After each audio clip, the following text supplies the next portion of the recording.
what did you say when Biden called you and said he wasn't running? Well, I immediately thought of him first. No, you didn't. Fracking. Dana Bash had her dead to rights. It's like, you said this. I have the quote. I'm reading it to you. You said there should be a ban on fracking. Why can't they just go, yeah, you know what? I got it wrong. I was talking to the wrong people. She's had this ridiculously high turn. Bill Maher just called out CNN for clearly favoring Kamala Harris while constantly attacking Donald Trump. And honestly, the left will not like hearing this at all.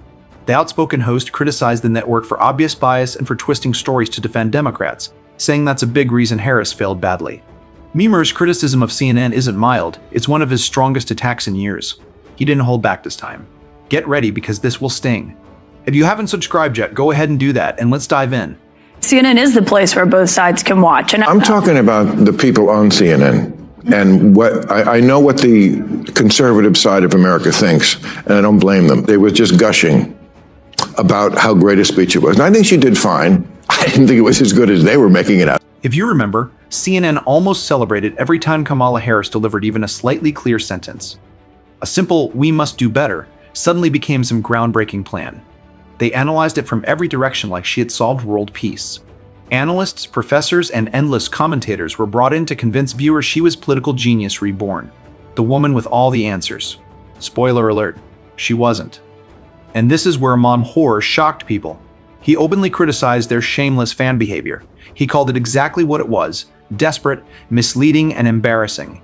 CNN wasn't reporting news. They were doing public relations. And Maher, with his sharp style, tore apart that polished image. It does look like tokenism. It's kind of like the same as The View. I don't think that you can say that CNN is anything but fair. Everyone who was speaking last night, it's not like they were all Democrats. I mean, Dana Bash, Jake Tapper, Abby Phillip. They come across giving that way. Analysis. They come across that way. In a moment like that, it was like 5-1. It always looks like 5-1. Caitlin Collins, using her calm nothing to worry about tone, tried defending CNN by saying they cover Republican conventions and sometimes invite GOP guests. Nice attempt, but Maher didn't accept that. He agreed conservatives appear. He just pointed out it's never equal. It's usually 5 against 1, with the single Republican sitting there like easy target practice.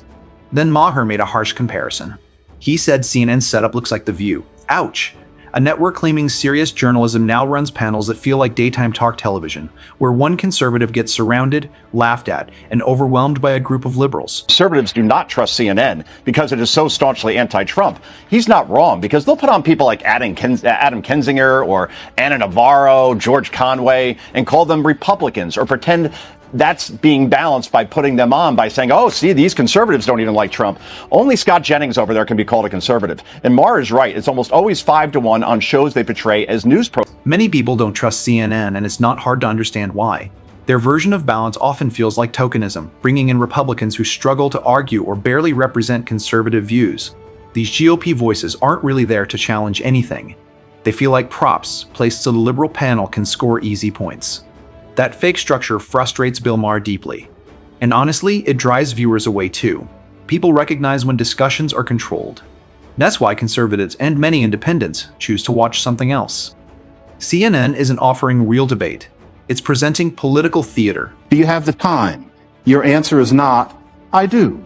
If you, do you have the time? Right. Yes, it's 4 o'clock. Well, you have to understand that words don't always mean what they mean. And when Tim Walz said, like, the American people, I talk like they do. No, you don't. No, you don't. You're a huge liar, like all politicians are. I don't care, by the way. I've always said this about politics. They're all going to lie. They're politics. It's what they lie about. I don't give what you did during the Iraq War. You were in the Guard. So I don't understand why they just can't. You're just insulting my intelligence. Here, Bill Maher didn't soften his criticism. He directly challenged both Kamala Harris and Tim Walz over statements they made during soft, friendly interviews. Walz, with his polished politician smile, has faced accusations of exaggerating or misrepresenting parts of his background, including political and military claims, while trying to appear experienced and strong. And Harris has had her own controversial statements. She once said she had visited the border, which was later questioned. Then her team suggested she wasn't on Joe Rogan's podcast because Rogan declined, though reports differed. Maher rejected those explanations. He dismissed what he saw as political spin and dishonesty. In his view, This isn't typical campaigning. It's media-supported credibility built without serious questioning. Fracking. Dana Bash had her dead to rights. It's like, you said this. I have the quote. I'm reading it to you. You said there should be a ban on fracking. Why can't they just go, yeah, you know what? I got it wrong. I was talking to the wrong people. She's had this ridiculously high turnover. Like 42 of 47 people as vice president are gone. Just blame it on them. You know why these assholes are gone? Gave me the wrong information on fracking. That's classic Kamala Harris. Avoid the question, shift the blame, and hope nobody looks too closely. It's basically her political trademark. Take fracking, for example. She clearly changed her earlier position, rewriting her record once it became inconvenient. Then came the famous word salad moment. A perfect example of talking a lot while saying very little. When asked what she would do better than Joe Biden, she didn't give a strong plan or even a clear answer. Instead, she delivered one of the most confusing speeches viewers had seen, a mix of scattered phrases that sounded meaningful but lacked substance. Maher pointed it out because it reflects her style. Speak at length, explain very little, and rely on media praise. The challenge for her now is that more people recognize what the bug up there is about IVF. I certainly understand abortion. There's a baby growing in the womb. I get it. It's going to be a human. Doesn't bother me, but yes, it is. Again, doesn't bother me that it is. You're not supposed to mess with that. That's what many people think. You're supposed to let. Oh, I see. Great man upstairs. Yeah, it goes back to that It goes back to that stem cell debate that George Bush had. Yes. Remember? It goes like the Terry Schiavo. It's just like life, laugh. Right. We support laugh. Bill Maher is completely wrong on this issue. There's really no debate about it. He strongly supports abortion rights, including in difficult moral situations involving unborn children. That contradiction explains why Maher never fully aligns with conservatives. If he tried, critics would quickly point out the inconsistency. On one hand, he often criticizes the Catholic Church for failing to protect children, and many agree that criticism has been deserved. On the other hand, he defends abortion access, which many conservatives believe involves innocent life. That tension troubles his critics deeply. Maher presents himself as a fearless voice of reason, yet opponents argue he overlooks what they see as a basic moral conflict. They believe you cannot claim to defend justice while accepting outcomes others consider harmful to the innocent. What explains Donald Trump's appeal to young men? I saw today that the gender gap, I think, is the widest. It's very predictable. The women are much more for Kamala and the men are much more for Trump generally. But it's not predictable if you look at past elections where voters under 30, generally men and women, went for Democrats. This is remarkable.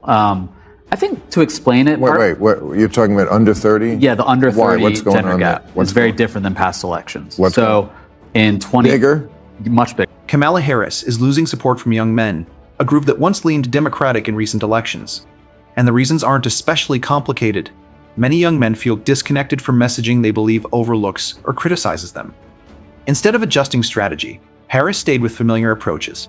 When choosing a vice president, she had a chance to select someone younger who might connect with that audience. Instead, she chose Tim Walz, a more traditional and experienced option. Meanwhile, Donald Trump selected a younger running mate, sending a different political message. Supporters say it signaled outreach to younger voters. The contrast has fueled debate, and it may explain why Harris faces challenges with a group Democrats previously relied on. So in 2020, young men and young women voted for Joe Biden at roughly the same rate. Over the last 4 years, and now with Kamala Harris, young women are voting for Kamala Harris at that same level, if not more. Kamala Harris has barely moved the needle with young men. They have gone more toward Trump. There's a lot of reasons for that. I think Trump has exploited culture war stuff. He appears on hyper masculine podcasts, and he just seems like a fun bro who's not going to ban your zins, Some commentators dismiss podcasts promoting healthy masculinity, suggesting strong male identity as a cultural threat. But supporters of those ideas argue something different.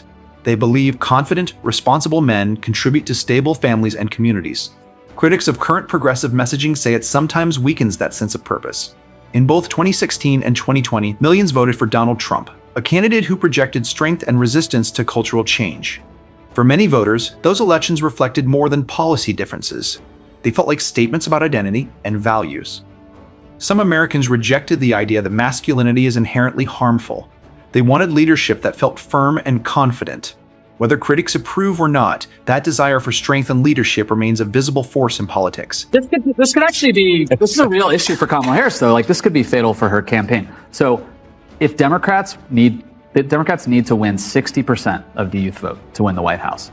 Hillary came up short. Obama did it. Biden did it. Kamala Harris is right now at like 55% of the youth vote.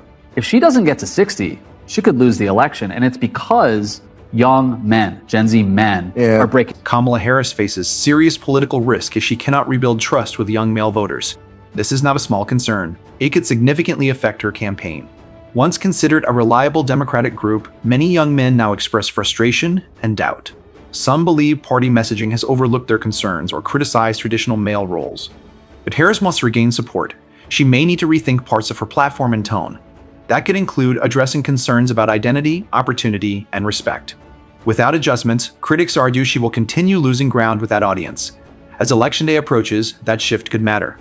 In the end, Harris and the Democratic Party face a clear challenge. Young men feel uncertain about where they fit. Media debates alone will not solve it. Bill Maher's comments simply highlight existing tensions. If changes are not made, voter dissatisfaction may appear clearly at the ballot box. That concludes today's discussion. If you appreciated this analysis, consider liking and subscribing for more content like this.